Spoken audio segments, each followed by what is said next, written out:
Princess Rosette. Once upon a time there lived a king and queen who had 2 beautiful sons and 1 little daughter, who was so pretty that no one who saw her could help loving her. When it was time for the christening of the princess, the queen, as she always did, sent for all the fairies to be present at the ceremony, and afterwards invited them to a splendid banquet. When it was over, and they were preparing to go away, the queen said to them, "Do not forget your usual good custom. Tell me what is going to happen to Rosette," for that was the name they had given the princess. But the fairies said they had left their book of magic at home, and they would come another day and tell her. "Ah," said the queen, "I know very well what that means. You have nothing good to say, but at least I beg that you will not hide anything from me." So after a great deal of persuasion they said, "Madam, we fear that Rosette may be the cause of great misfortunes to her brothers.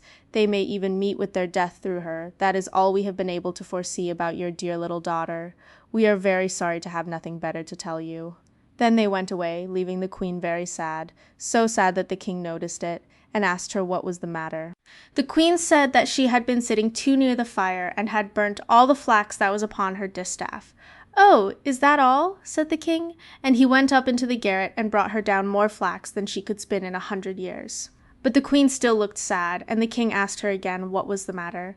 She answered that she had been walking by the river, and had dropped one of her green satin slippers into the water. "Oh, if that's all," said the king, and he sent to all the shoemakers in his kingdom, and they very soon made the queen 10,000 green satin slippers, but still she looked sad. So the king asked her again what was the matter, and this time she answered that, in eating her porridge too hastily, she had swallowed her wedding ring. But it so happened that the king knew better, for he had the ring himself, and he said, "Oh, you're not telling me the truth, for I have your ring here in my purse." Then the queen was very much ashamed, and she saw that the king was vexed with her, so she told him all that the fairies had predicted about Rosette, and begged him to think how the misfortunes might be prevented. Then it was the king's turn to look sad, and at last he said, "I see no way of saving our sons except by having Rosette's head cut off while she is still little." But the queen cried that she would far rather have her own head cut off, and that he had better think of something else, for she would never consent to such a thing. So they thought and thought, but they could not tell what to do, until at last the queen heard that in a great forest near the castle there was an old hermit, who lived in a hollow tree, and that people came from far and near to consult him. So she said I had better go and ask his advice. Perhaps he will know what to do to prevent the misfortunes which the fairies foretold. She set out very early the next morning, mounted upon a pretty little white mule, which was shod with solid gold, and 2 of her ladies rode behind her on beautiful horses. When they reached the forest they dismounted, for the trees grew so thickly that the horses could not pass, and made their way on foot to the hollow tree where the hermit lived. At first, when he saw them coming, he was vexed, for he was not fond of ladies, but when he recognized the queen, he said, "You are welcome, queen. What do you come to ask of me?" Then the queen told him all the fairies had foreseen for Rosette, and asked what she should do, and the hermit answered that she must shut the princess up in a tower and never let her come out of it again. The queen thanked and rewarded him, and hastened back to the castle to tell the king. When he heard the news he had a great tower built as quickly as possible, and there the princess was shut up, and the king and queen and her 2 brothers went to see her every day, that she might not be dull. The eldest brother was called the Great Prince, and the second the Little Prince. They loved their sister dearly, for she was the sweetest, prettiest princess who was ever seen, and the least little smile from her was worth more than 100 pieces of gold. When Rosette was 15 years old, the Great Prince went to the king and asked if it would not soon be time for her to be married, and the little prince put the same question to the queen. Their majesties were amused at them for thinking of it, but did not make any reply, and soon after both the king and the queen were taken ill, and died on the same day. Everybody was sorry, Rosette especially, and all the bells in the kingdom were tolled. Then all the dukes and councillors put the Great Prince upon a golden throne, and crowned him with a diamond crown, and they all cried, "Long live the king!" And after that there was nothing but feasting and rejoicing. The new king and his brother said to one another, "Now that we are the masters, let us take our sister out of that dull tower which she is so tired of." They had only to go across the garden to reach the tower, which was very high, and stood up in a corner. Rosette was busy at her embroidery, but when she saw her brothers she got up, and taking the king's hand cried, "Good morning, dear brother. Now that you are king, please take me out of this dull tower, for I am so tired of it."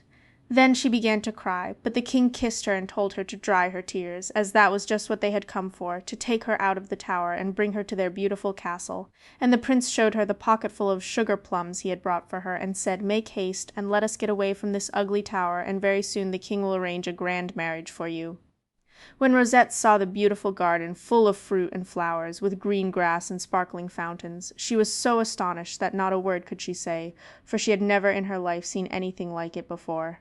She looked about her and ran hither and thither, gathering fruit and flowers, and her little dog Frisk, who was bright green all over and had but one ear, danced before her, crying "Bow, wow, wow," and turning head over heels in the most enchanting way. Everybody was amused at Frisk's antics, but all of a sudden he ran away into a little wood, and the princess was following him.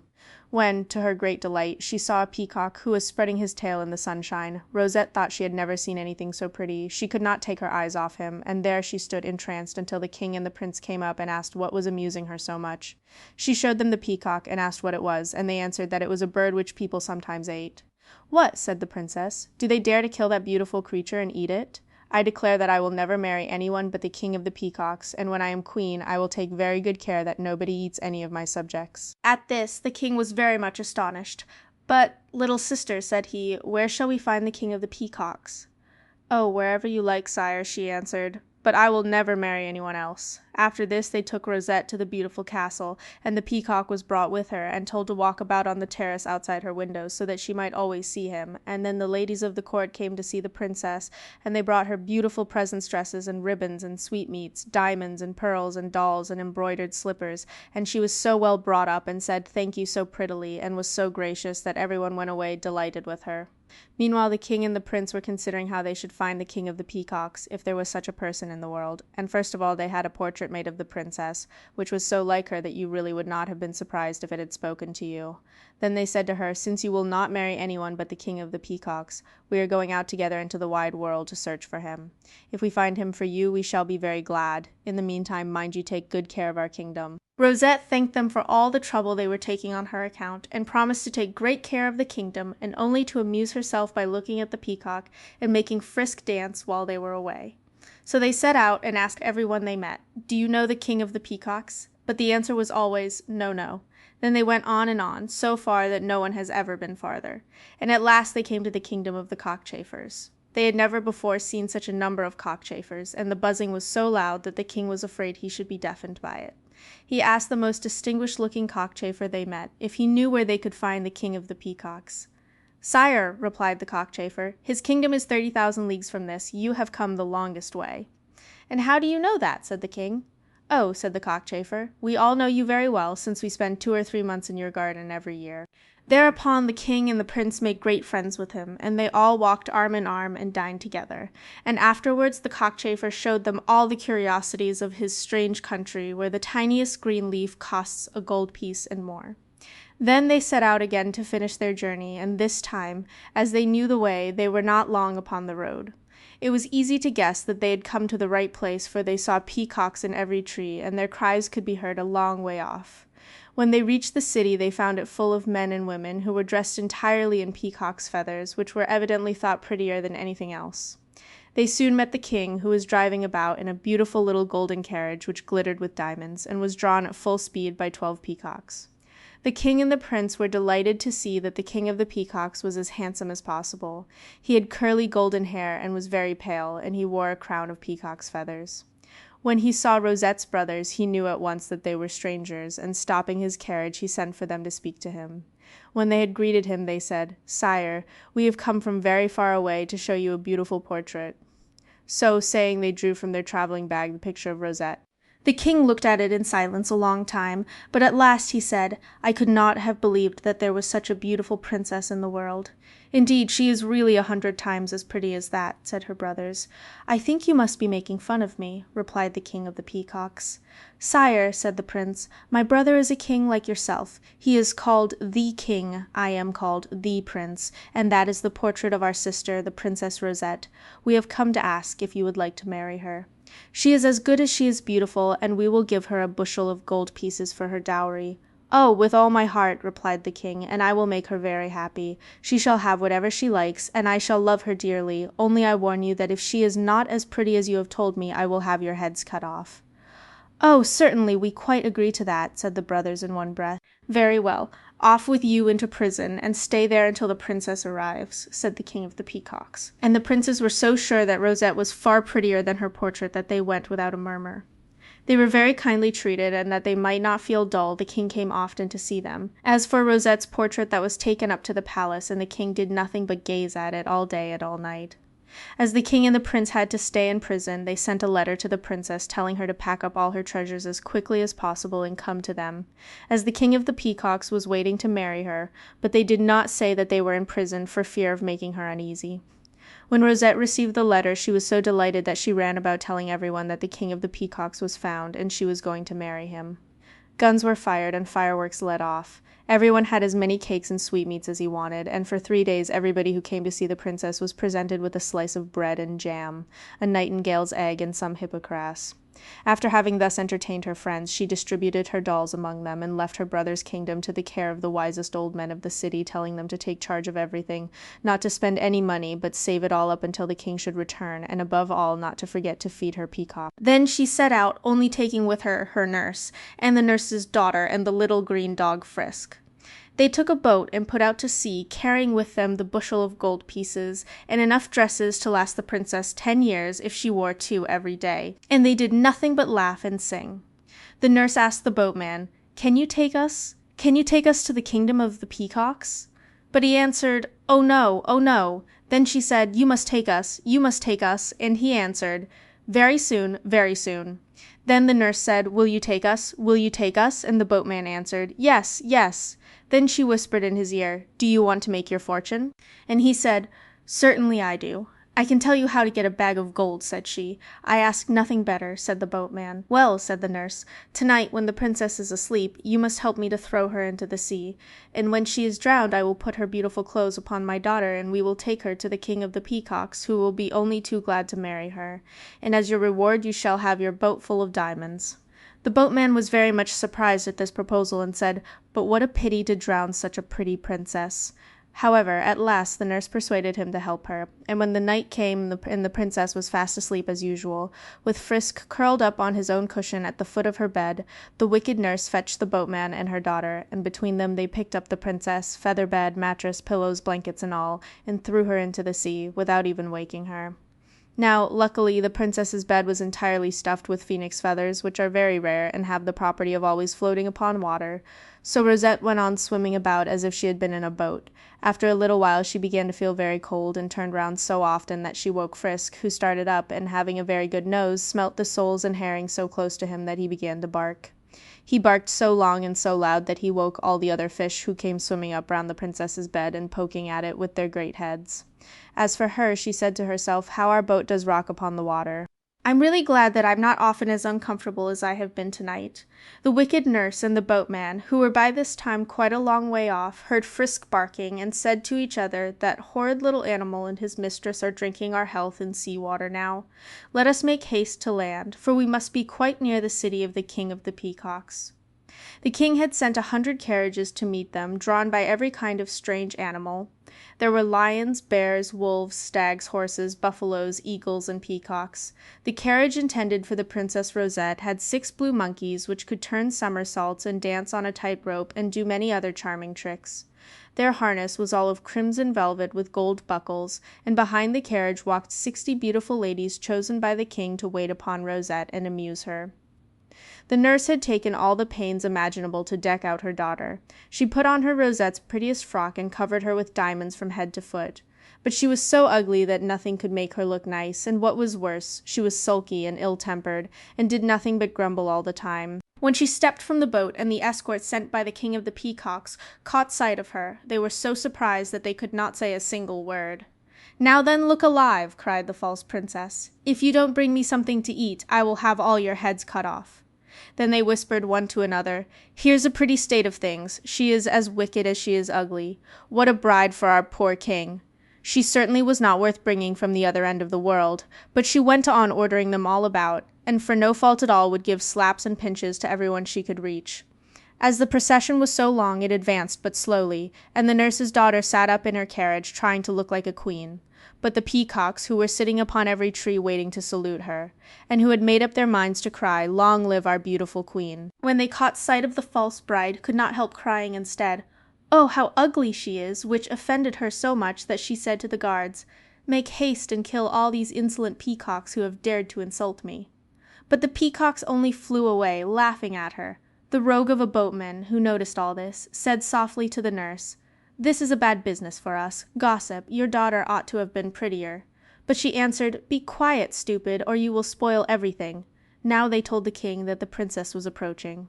"Well," said he, "did her brothers tell me truly? Is she prettier than her portrait?" "Sire," they answered, "if she were as pretty that would do very well."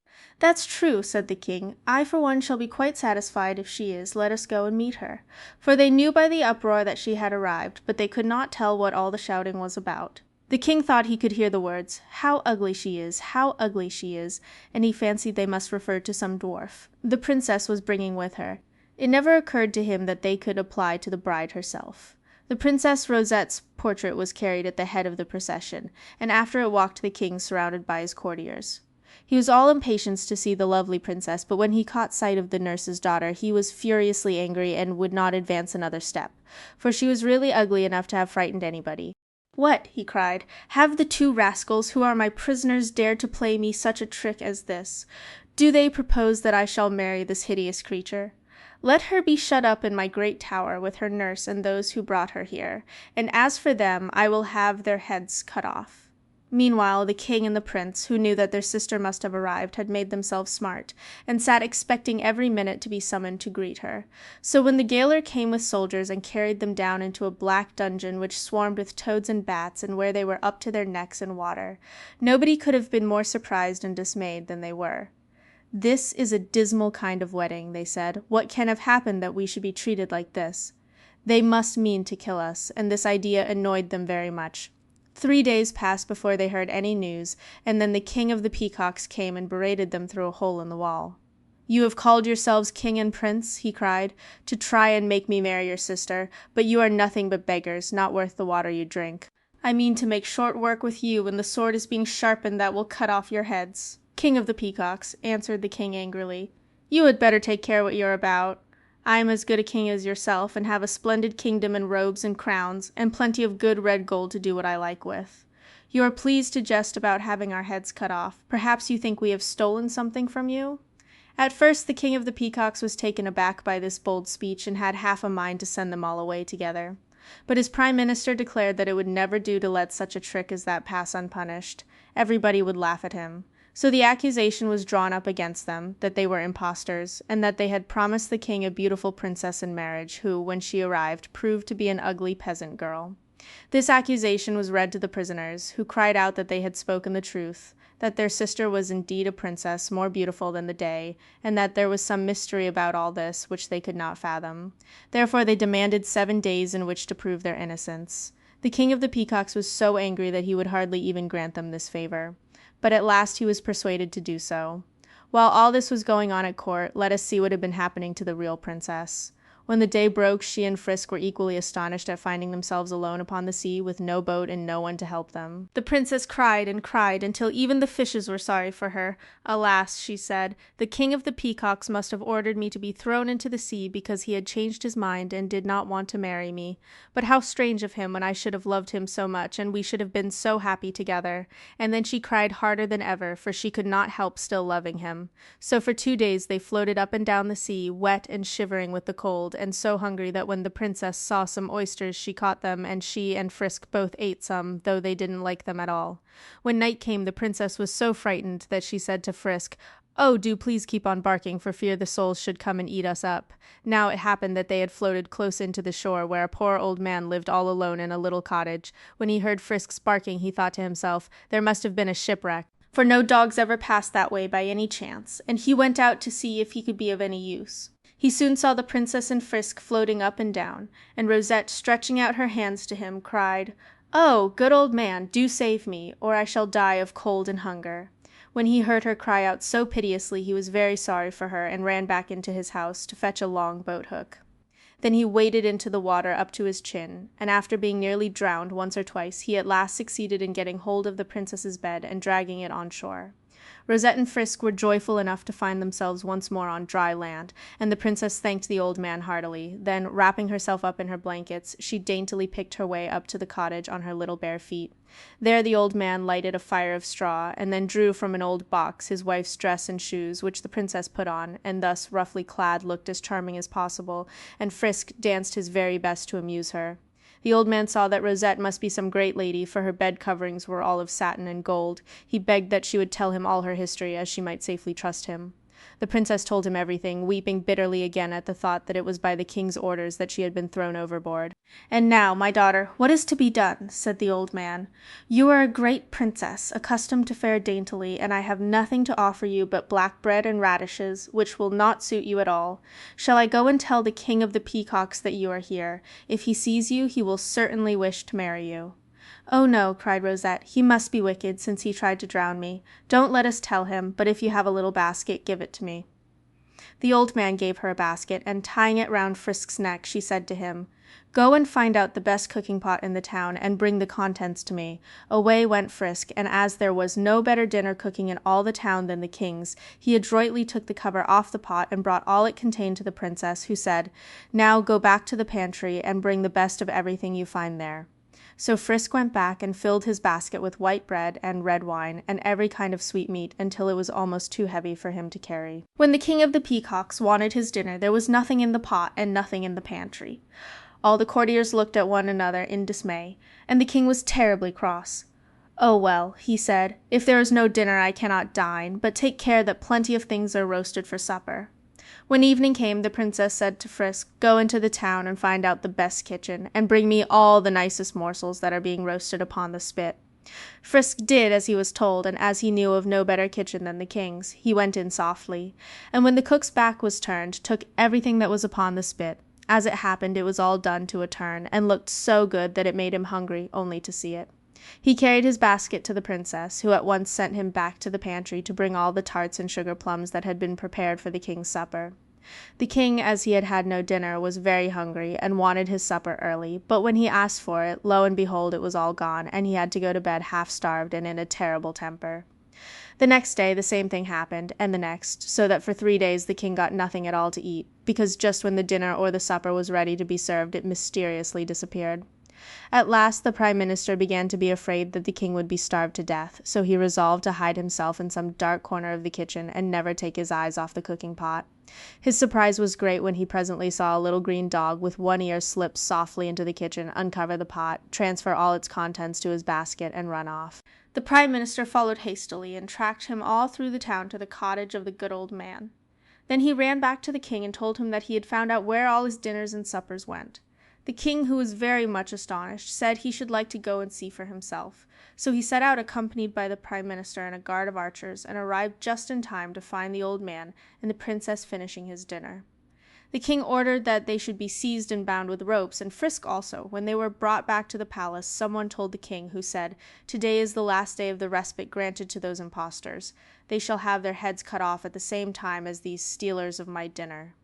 Then the old man went down on his knees before the king and begged for time to tell him everything. While he spoke, the king for the first time looked attentively at the princess, because he was sorry to see how she cried, and when he heard the old man saying that her name was Rosette, and that she had been treacherously thrown into the sea, he turned head over heels 3 times without stopping, in spite of being quite weak from hunger, and ran to embrace her, and untied the ropes which bound her with his own hands, declaring that he loved her with all his heart. Messengers were sent to bring the princes out of prison, and they came very sadly, believing that they were to be executed at once. The nurse and her daughter and the boatman were brought also. As soon as they came in, Rosette ran to embrace her brothers, while the traitors threw themselves down before her and begged for mercy. The king and the princess were so happy that they freely forgave them, and as for the good old man, he was splendidly rewarded, and spent the rest of his days in the palace. The king of the peacocks made ample amends to the king and prince for the way in which they had been treated, and did everything in his power to show how sorry he was. The nurse restored to Rosette all her dresses and jewels, and the bushel of gold pieces. The wedding was held at once, and they all lived happily ever after, even to Frisk, who enjoyed the greatest luxury, and never had anything worse than the wing of a partridge for dinner all the rest of his life.